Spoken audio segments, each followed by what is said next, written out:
안녕하세요. 2020년 남원 국제 도예 캠프 워크숍에 참여하게 된 윤지용입니다. 제 작업의 큰 틀은 외적 인격, 사회적 가면으로 이야기되는 페르소나이고요. 페르소나에서 파생된 체스맨, 소셜 스킨, 하우스 앤드 시리즈를 작업하고 있습니다. 그 중에서 먼저 소개할 내용은 체스맨 시리즈와 관련된 작업을 통해 제 작업의 주제와 의미를 말씀드리겠습니다. 그리고 작업 과정을 간략하게 설명드린 후 주제별로 파트를 구분하여 2010년 이후에 제작된 작품 이미지를 슬라이드쇼 형식으로 소개하도록 하겠습니다. 2020년 5월에 체스맨 도시인이라는 타이틀로 개인전을 가졌는데요. 지금 소개해드릴 작업들이 전시됐었습니다. 도시라는 공간 안에 사는 사람들의 이야기를 체스의 형상적 이미지로 가져와서 표현한 전시였습니다. 그래서 한글로 도시, 그리고 영문으로 인을 표기하여 도시인이라는 부제를 달고 전시가 진행됐습니다. 체스맨은 체스에 쓰이는 말들을 지칭하는 단어로 보통 체스말이라는 표현이 많이 사용되고 있습니다. 총 6종류의 체스말 중에서 첫 번째 킹입니다. 규격화된 공간과 한정된 시간 속에서 정해진 규칙을 준하여 진행되는 게임의 구조와 그 과정에서 나타나는 심리적 상황은 오늘날의 사회 구조와 닮아 있고, 그러한 사회 구조를 체스 게임과 연관지어 진행된 작업입니다. 작업에서 보이는 체스보드 패턴의 격자 무늬는 밀집된 거대한 도시 풍경의 형상을 그리고 있으며, 서로 평행하지만 만날 수 없고 서로를 경계하고 있지만 섞일 수 없는 사회적 공간으로 표현됩니다. 그 공간의 최상위에 위치한 킹의 모습입니다.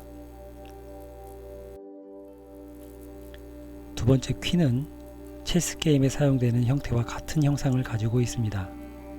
화려하고 다양한 컬러로 치장된 모습으로 구성됐으며 체스 게임을 연상하게 하는 연결고리를 가지고 있습니다. 세 번째 비숍입니다. 흔히 옷이 날개다라는 한국 속담이나 옷이 사람을 만든다라는 라틴어 격언에서 찾아볼 수 있듯이 옷은 어떤 사람을 판단하게 하는 중요한 잣대가 되고 있습니다. 오늘날에는 외모를 치장하는 장식적 역할이 중시되고 옷 자체가 신분이나 사회적 지위를 나타내기도 합니다. 예를 들어 군인, 경찰, 의사, 간호사, 요리사, 스튜디오스 등 복장이 곧 직업을 나타내는 예를 주변에서 쉽게 발견할 수 있습니다. 우리는 어느새부터인가 옷을 위장의 도구로 사용하고 있는지도 모릅니다. 본 작업에서 표현되는 옷은 위장에 의한 자기 가림과 그로 인한 사회적 착각을 불러일으키는 상징체로 나타납니다.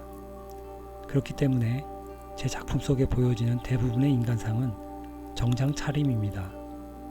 이것은 곧 타인을 대하는 전투복인 동시에 자신을 가리는 가림막으로 작용하고 있습니다. 결국 주체와 타자 사이에 존재하는 제3의 요소인 막, 즉 얼굴을 가리는 사회적 가면에 대한 의미가 전제된 작업입니다.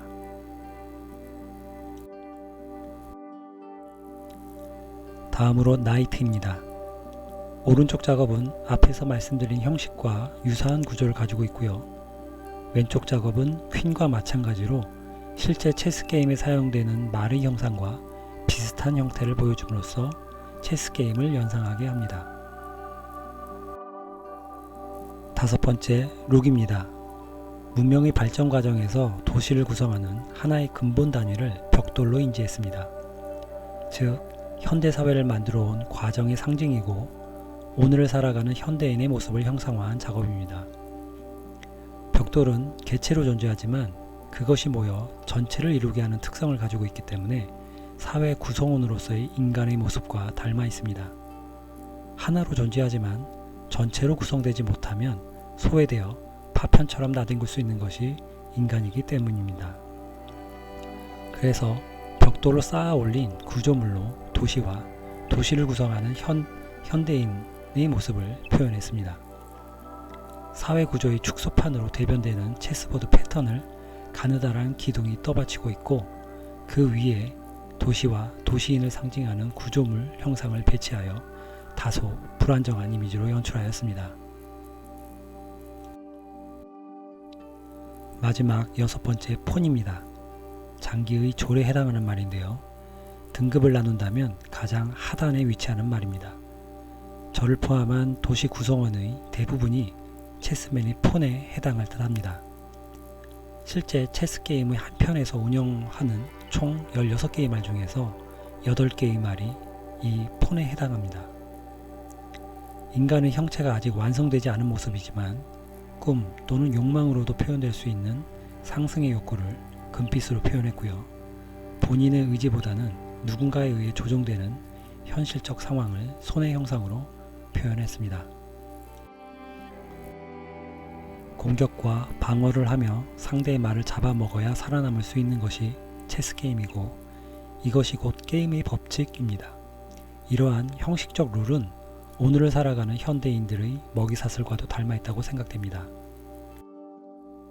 결국 도시라는 그리고 사회라는 거대한 체스보드에서 견제와 방어를 병행하며 살아가는 체스맨이 되어버린 도시인들의 이야기를 표현한 작품들입니다. 작업에 대한 설명은 여기서 마치겠습니다. 다음은 제작 과정에 대하여 간단하게 말씀드리겠습니다. 보통 도예는 크게 성형, 채색 및 유약, 소성 과정으로 나뉩니다. 성형 기법 중 코일링 작업은 흙을 가래떡처럼 길게 늘어뜨려 말아 올리는 기법입니다. 점토의 건조 상태를 고려하면서 쌓아 올리는 작업입니다.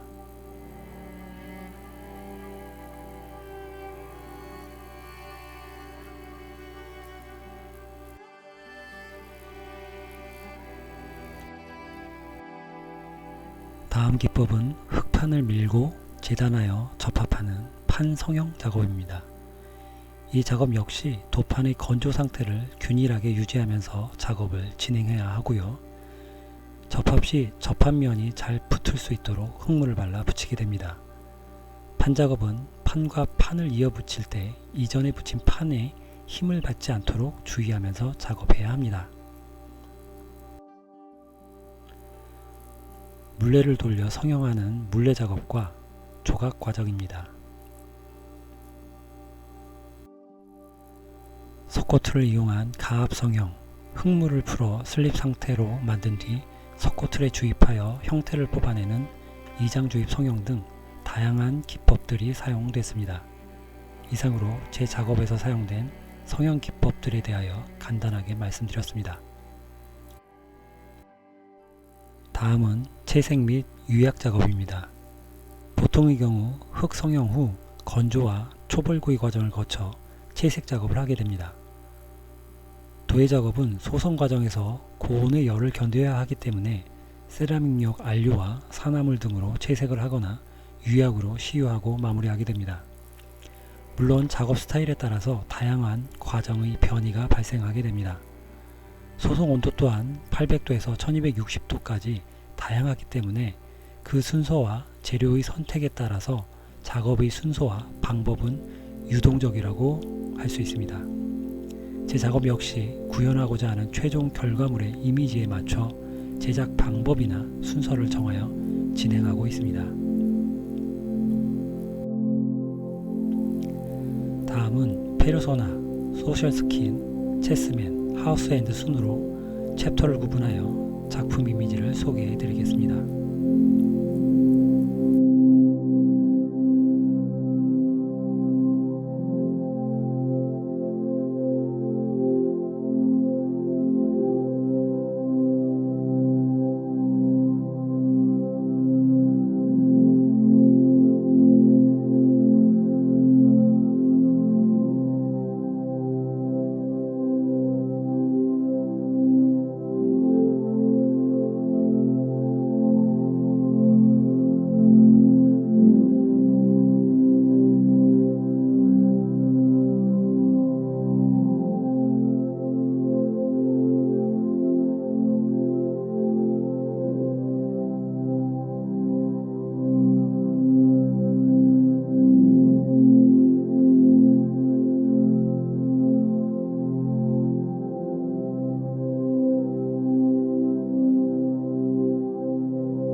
워크숍 참여의 기회를 주신 도예캠프 임원진께 감사의 인사를 드립니다.